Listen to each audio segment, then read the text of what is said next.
everyone, and welcome to September Sundowners.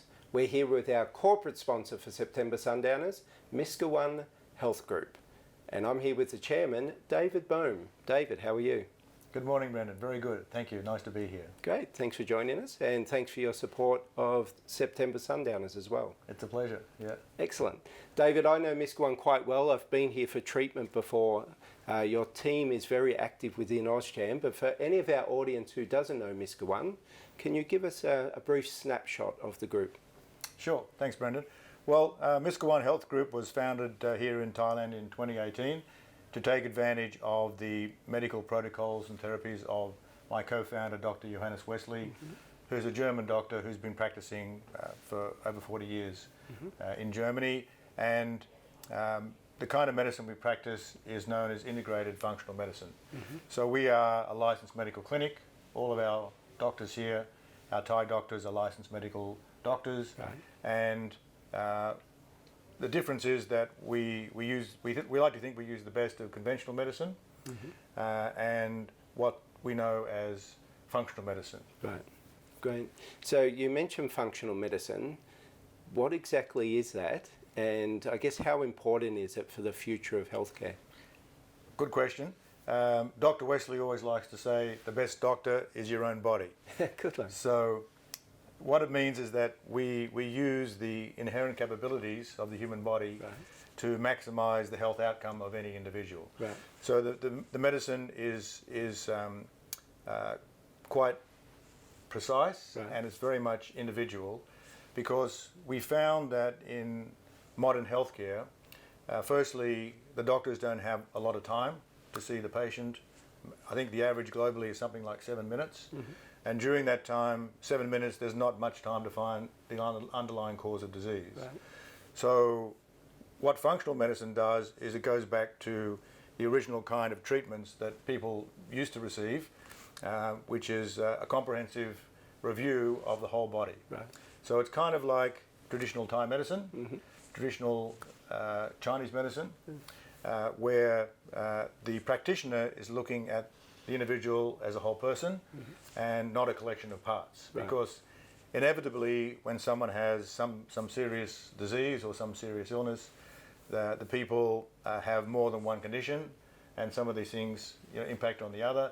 So you might have a significant symptom that affects one part of your body, but there's other parts of your body that's going to be impacted as well.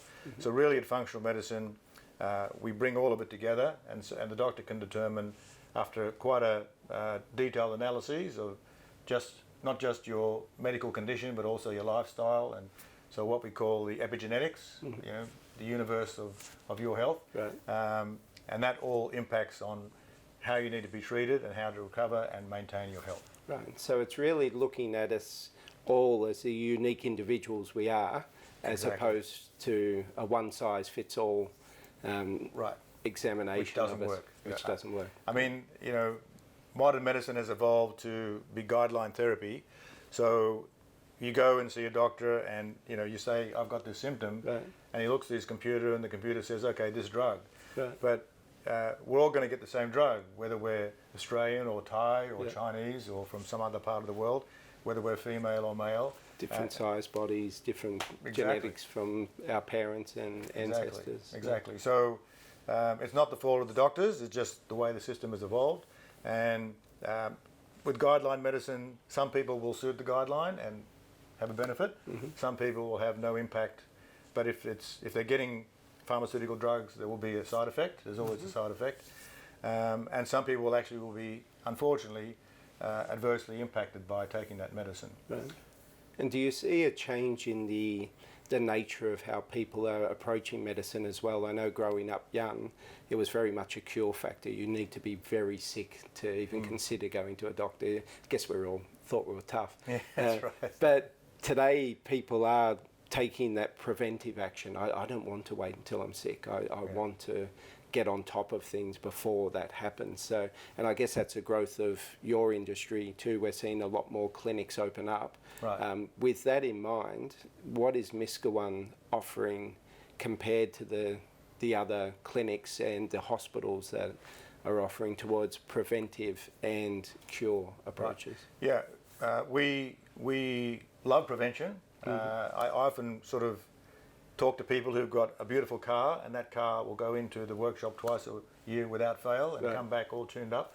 And I'll say to them, what about your own health? And I say, I'm fine, right? But another thing that Dr. Wesley says is that an absence of illness does not necessarily mean good health. Right. Because a lot of these conditions build up over time. So prevention is absolutely key. We love to promote prevention. And what we do is we look at each individual and see where things are not working. We all have a tendency to have heavy metal contamination living in a big city. That has to be dealt with because it causes neurological disease down the road. The balance of vitamins, minerals and amino acids is very important. Hormonal balance is very important.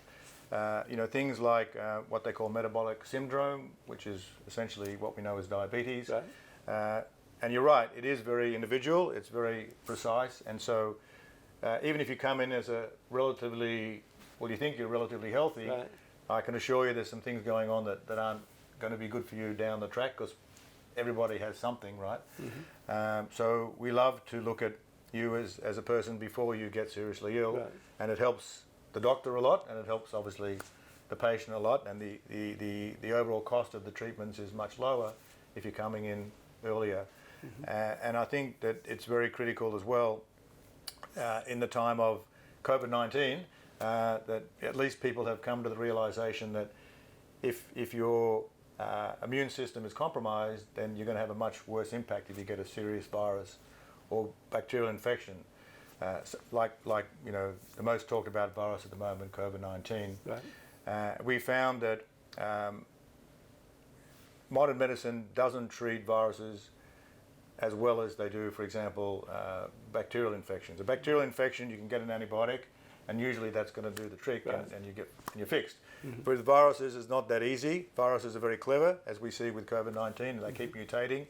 And there has to be a multifaceted approach to ensure that the virus doesn't impact your health in a longer period of term, like long COVID, right?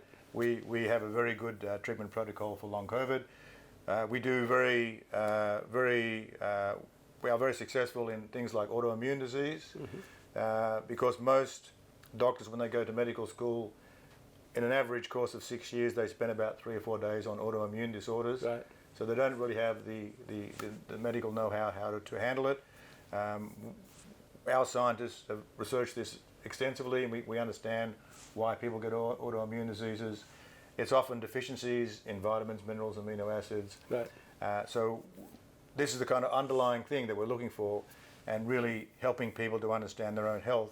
And at the end of the day, you could say our core competency at Miskawaan Health Group is the human immune system. So if your immune system is working well, you can fight off any pathogen, bacteria, virus, because we have an incredible system in our body, right? We're an incredible organism.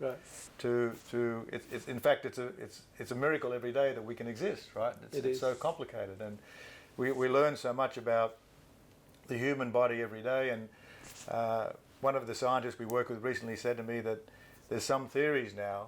We have this expression, gut feeling, right? There's some theories now that say this is the hardware and this is the software. And we know that bacteria are giving signals to the brain. So wouldn't that be fascinating to think that what we think is the engine room of who we are is not actually here, it's down here.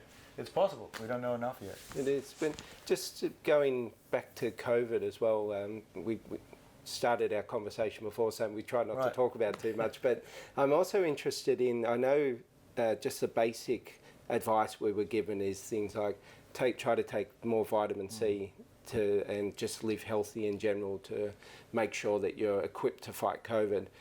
But we also saw people who either got COVID easy, or people who didn't get COVID, people who got very sick from it or didn't get very sick at all. So that has really highlighted your point about we're all unique and our bodies are all different. COVID is the best highlight of that. So when we come in for treatment here, are your doctors able to analyse, well, for you to be not only against COVID, but in general, for you to be perfectly healthy to fight all viruses and to live a long, healthy life, here is what you need. Yeah, that's exactly what we do, Brendan. So we talk now about health span, not lifespan.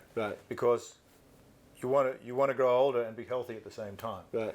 And as we get older, we're probably only designed, we haven't evolved that fast. So we probably have only been designed to live to about 40. And in the past, we were eaten by a saber-toothed tiger and then we're gone, right? So now we're living to 50, 60, 70 and beyond. So our bodies haven't evolved that quickly to accommodate those changes. And so certain things have to be handled as you get older to make up for the fact that your body doesn't produce those substances anymore. And there's so many, I won't really go into it, but and so again, we test you and see where you're deficient. Quite often, guys getting towards our age need supplemental testosterone, for example.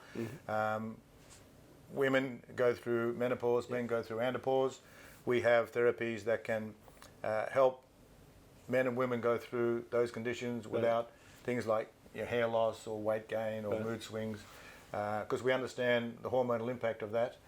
Our doctors do very well, and I think to address your question is that if you are healthy, if you do have a strong immune system, then you're going to be able to, as you said, fight off any manner of whatever's coming at you.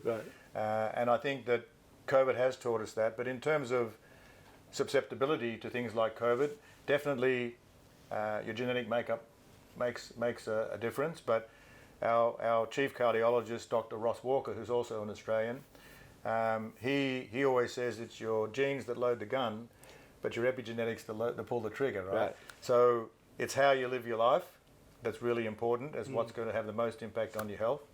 And so, with something like COVID, yes, your genes will impact you, but if you're a relatively healthy person and you exercise and nutrition is absolutely key. And again, it's quite individual. Like for me, the worst foods I can eat is eggs and dairy, so I avoid those foods. But so I think I'd encourage everybody to do that food intolerance test. You don't have to do every food under the sun, but maybe 80 to 100 different regular foods that you eat is worthwhile doing.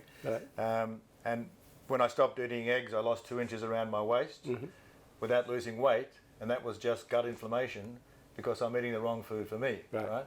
So it's back to very individual. But for people who are generally living a healthy life, I've had COVID twice. The first I had Delta, I had a couple of days of runny nose and headache, and it was gone. The second time I didn't even know. It showed up in a blood test subsequently. So having a healthy approach to life, as I said, exercise, nutrition, get some sleep, try and avoid too much stress. All the things the doctor tells you, what your mum told you as well. They're good things you might even say it's common sense. Brandon, absolutely it's common sense. But I think a lot of us, we're so busy in our lives. People always say, well, I haven't got time to exercise. But I think that's just an excuse. I think you can always find, even when you're over 50, just a brisk 30-minute walk a day is good exercise for you, right? You don't need to do too much. You don't need to go to the gym and pump weights. But just to keep balance and can keep a good cardiac profile, it's really important. So you're absolutely right. It's whilst some people might have a more likely incidence of a more severe reaction to a certain virus, if they live their life in a common sense way, they should be fine. And that's a really good point as well, based on a little bit of exercise, the rounding things out, and I'm hoping your Miskawaan doctors will touch on that topic in our briefing as well.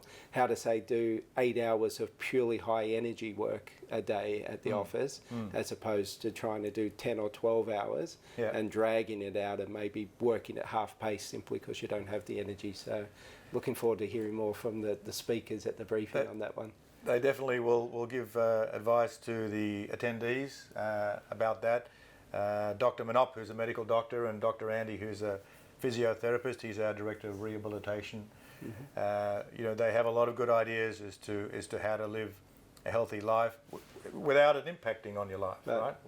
As I said, I think one of the biggest problems we find in modern society, we're just so busy. We've got busy with our own work. We've got children, we've got family, we've got friends. You know, all these things have to be attended to. And I think the other problem is that we become a society that's demanding instant responses. Right. So, you know, we've all got these phones, and you can find out exactly everything you want to know in the universe, right? Instantaneously.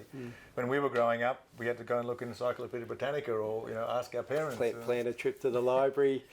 Get yourself a library card. Find it on the shelf. There you go. Exactly. Seems like a real adventure now, doesn't it? It does. It seems like ancient history. I guess it is, but that's I think everyone's finding that at work or even at school or wherever they're spending most of their time. Everyone's demanding more of them and demanding it more quickly, and when they're not getting that sort of instantaneous responses or gratification, they feel let down. But actually, we need to find time. I follow a lot of functional medicine practitioners around the world, and a lot of them are saying now, find some time for nature. Right. So find some time for yourself. If you get out and walk in the sun, early in the morning before it gets too hot. That's really good, natural vitamin D. If you go and to a park or to a forest area. Surrounded by trees. And that really is good for your health. We have a restoration and rehabilitation resort in Koh Samui, and you get there and you can go there for your treatment. You're looking at the sea and the islands and the beach, and the air is clean, and you already feel better, right, from the environment.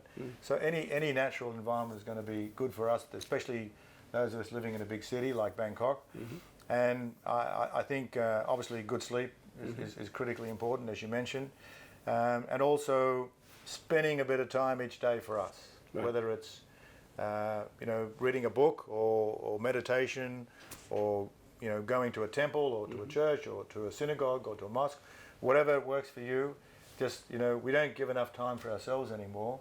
And life is so busy and so fast, as we discussed. Try and have a little bit of time for yourself each day and give yourself a break, really. That sounds good. And I think we'll finish on that note, David. That's probably the best advice we can give the audience. Great. Just to make sure that we are taking care of ourselves and that little bit of time for ourselves as well. So I'd like to thank Chairman of Miskawaan Health Group, David Bohm, for your time and for your support of AustCham, September Sundowners, and the ongoing support we receive. Thank you very much. Thanks, Brendan. Thanks for coming over today. Thank you. Thank you very much.